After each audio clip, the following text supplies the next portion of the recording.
자, 그러면 이제 또 이러한 일주를 관찰할 때 아까도 말씀드렸듯이 공망이라는 것을 이렇게 관찰했고, 그 다음에 이제 신살이라고 해서 뭐 백호가 됐던 이런 신살, 그 다음에 이제 또 뭐 재고귀인이라든가 여기 지금 다 나왔잖아요, 교재에. 뭐 이런 의미들을 해석할 때 이렇게 이제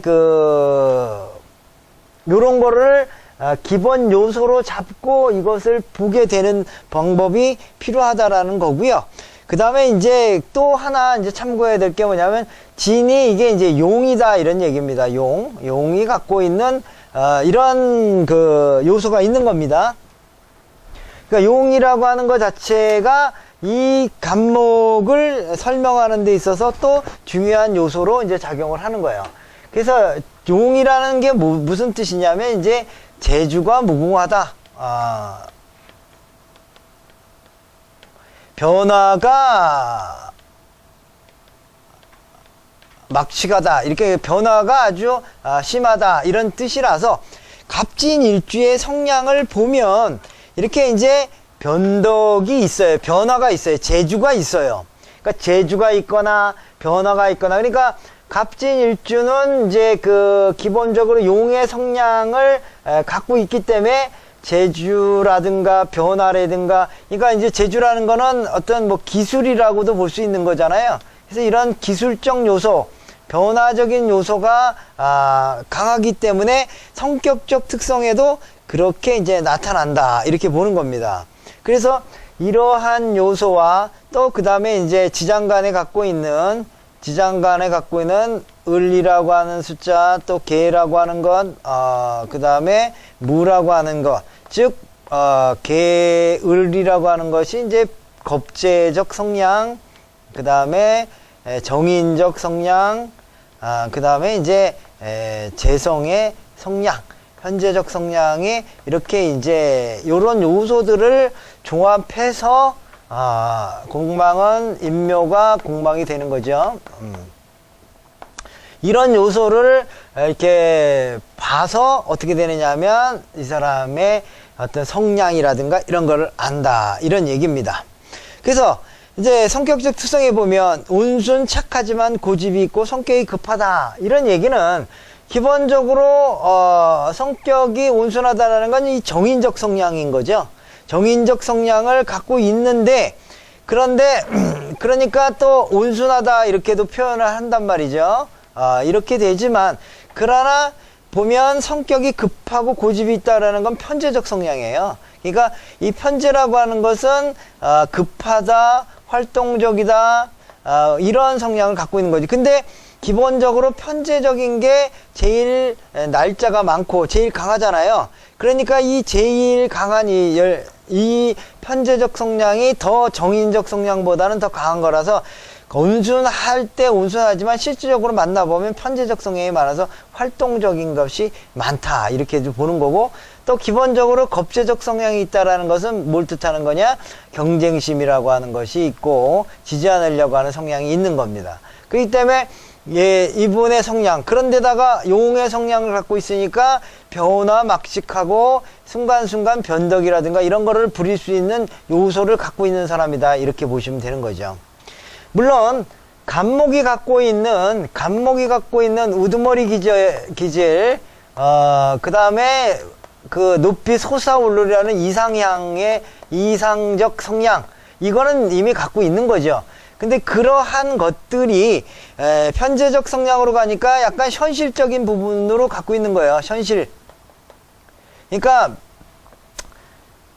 보통 간목만 있다면 미래지향적이고 꿈꾸고 이러다 보니까 이상향이 되니까 어떻게 하냐면 결과보다는 과정을 더 중요시 여기는 사람인데, 실질적으로 편재적 성향으로 가면 어떻게 하면 과정보다는 결과를 중요시한다, 이런 얘기입니다. 결과를 중요시한다, 이런 얘기입니다. 다만 이 결과가, 이 사람은 정인이 있기 때문에 그래도 결과 중심이지만 그래도 어떡한다 좀 그 과정도 약간의 그 참고는 한다. 하지만 참고지 무엇이 더 중요하냐? 그러면 결과를 더 중요시한다 이런 얘기입니다. 그런 상황에서 여기 보면 성격적인 측면에서 총명하고 두뇌가 있고 손재주가 있다 이런 얘기가, 손재주나 이런 것들은 다 용이 갖고 있는 재주, 기술을 뜻하는 겁니다. 그렇기 때문에 용의적 성향 때문에라도 재주가 뭐 기술이 좋고, 이게 이제 기술 좋고 손재주 있고, 그러니까 이런 사람들은 일반적인 어떤 직업보다는 뭔가 손재주 있고 이런 어떤 그 직업, 기술적인 일, 굉장히 이런 것들을 하는 것이 좋겠다, 이런 요소가 있는 겁니다. 그러니까, 우리가 표현하자면, 문과, 이과로 따진다면, 문과가 있고 이과로 따진다면, 이런 사람은 문과하고 이과라면 이과에 속하는 사람이에요. 이과에 속하는 사람. 기술적인 부분에.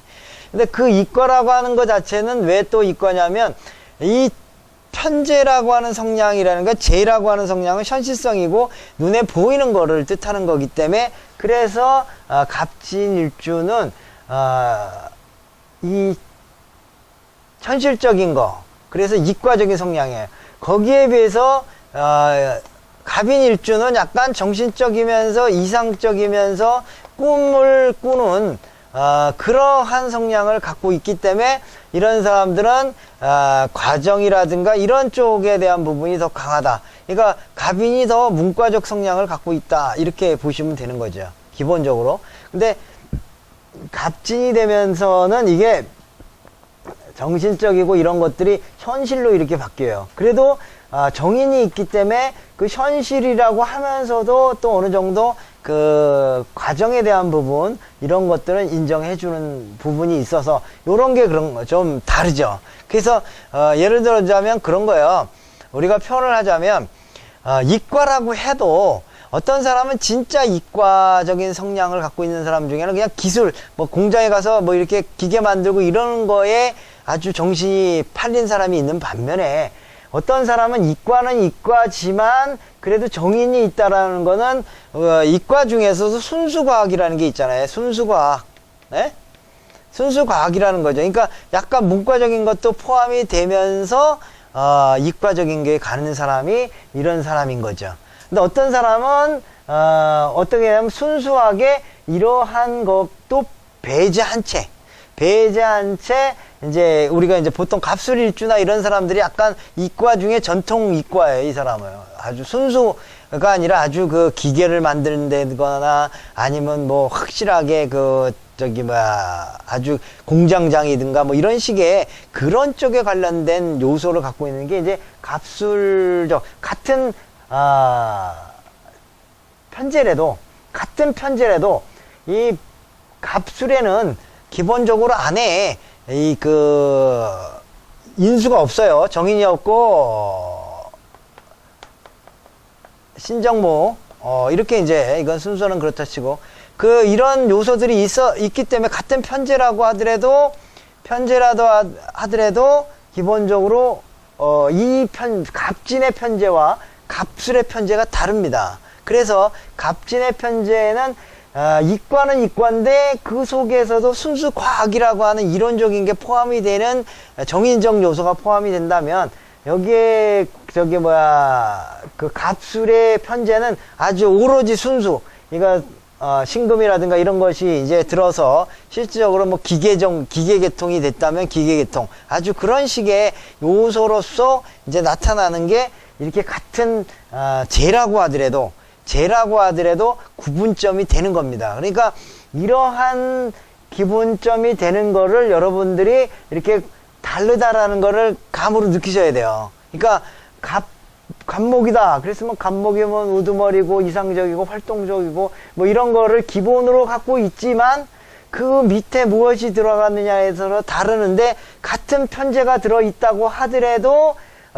갑진과 갑술의 편제는 또 그 속성을 달리한다, 이런 얘기입니다. 그랬을 때 갑진은 그래도 정인적인 성향이 있다 보니까 과학이면서도 순수 과학적인 부분, 그거 약간 이제 융통성에 대한 부분이 있다면, 무토는 그런 거에 비해서 갑술일주는 거기에 비해서 순발력, 그러니까 융통성이 별로 좀 없는 스타일이라 이렇게 보시면 되는 거예요.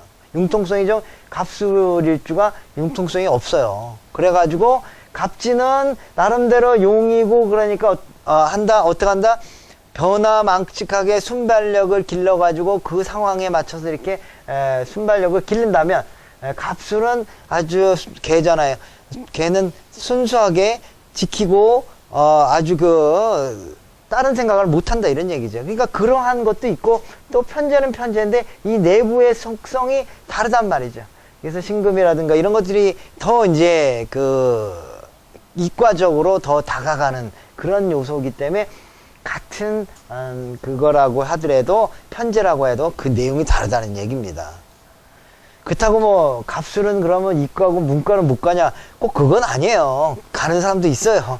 우리가 살다 보면 어쩔 수 없이 그 속에서 선택할 수 있는 요소가 별로 없기 때문에 그렇게 해서 갈 수도 있는데, 굳이 구분을 하자면 이런 거고, 그렇게 하다 보면 그 부분이 더 그 사람의 입장에서 적성이 맞기 때문에 그만큼 더 성공할 확률, 이런 것들이 많다는 거지. 갑술이라고 뭐 공장에 나가서 기계 만지고, 아니면 무슨 뭐 거기서 순수 좀 이렇게 본다고 해서 그걸 못할 것은 아니다 이런 얘기지만, 그러나 분명한 건 갑진과 갑술은 이렇게 다르고, 갑인과 갑진은 또 다른 게, 갑인은 약간 정신적 이상색 얘기해.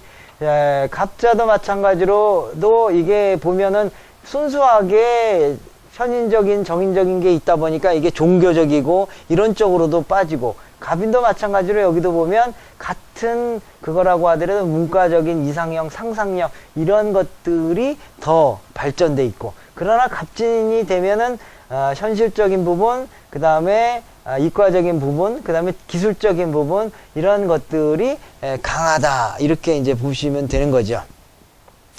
물론 이제 그러다 보니까 과묵하고 강직하고 타인에게 굴복하지 않는다 이런 얘기는, 기본적으로 갑진일주가 사실 이 자기 땅 안에, 지장간 안에 필요한 걸 다 갖췄어요. 다 갖췄단 말이죠.